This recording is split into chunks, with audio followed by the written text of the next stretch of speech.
Morning, this is Shivani, the dietitian, coming at you Monday morning. Just wanted to talk about today the difference between food allergies, food sensitivities, and food intolerances. So a lot of time I ask this question, we are doing the LEAP MRT test and we will be testing for 170 foods and chemicals.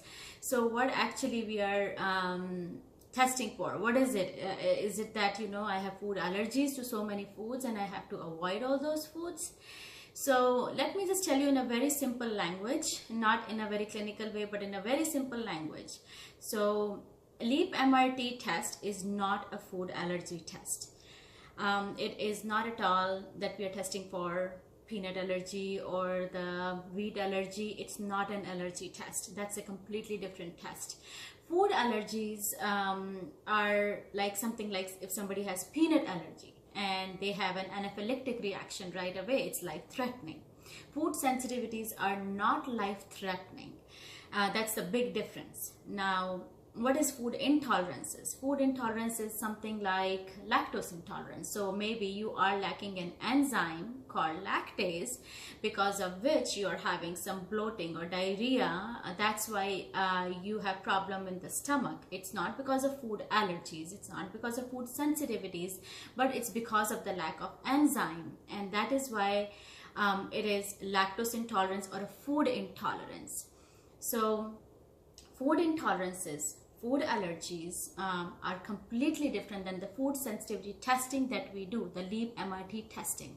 Now, I talked about it earlier and I just want to briefly talk about it again. Food sensitivity testings, we test for 170 foods and chemicals, and they actually, with the blood test, we can figure out what foods are triggering the inflammation in your gut. Now, what is inflammation?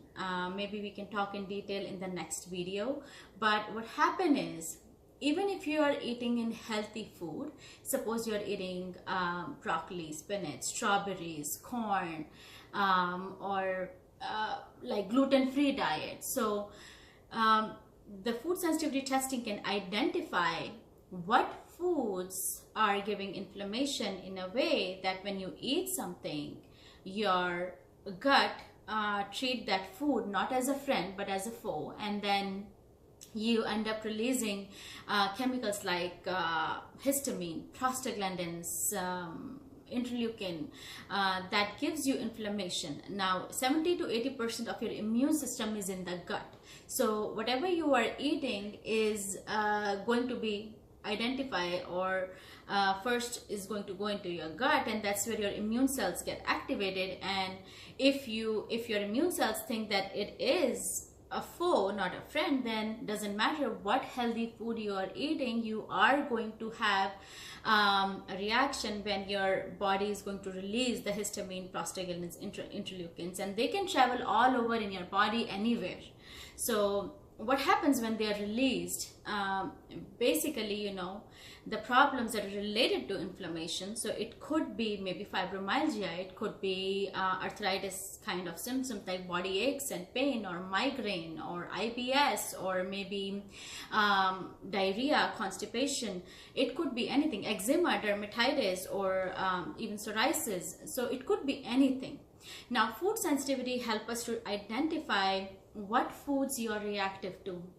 So as I talked to in the previous video, it's important that you work with a registered dietitian who is a certified LEAP therapist, because suppose you are reactive to broccoli, spinach, corn, strawberries. So it's not just about avoiding the foods that you are reactive to. Remember that it's not food allergy. So it's not about sorry about the birds again.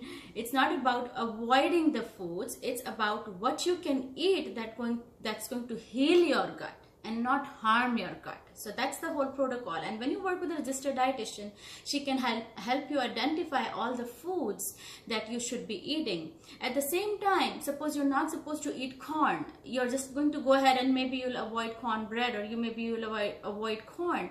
But how would you know that there are so many other things that have corn in it, and a small antigen can trigger your symptom?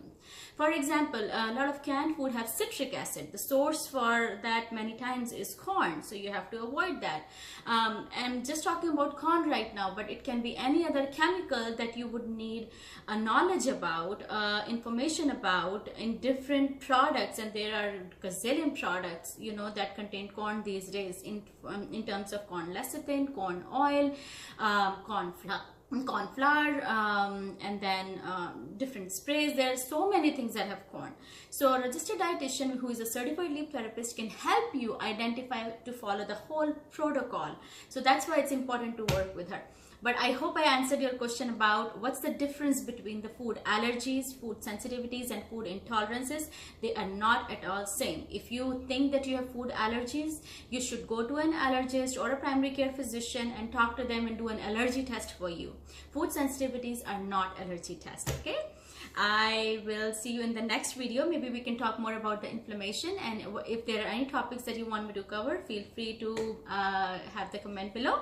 I will talk to you soon. Bye-bye.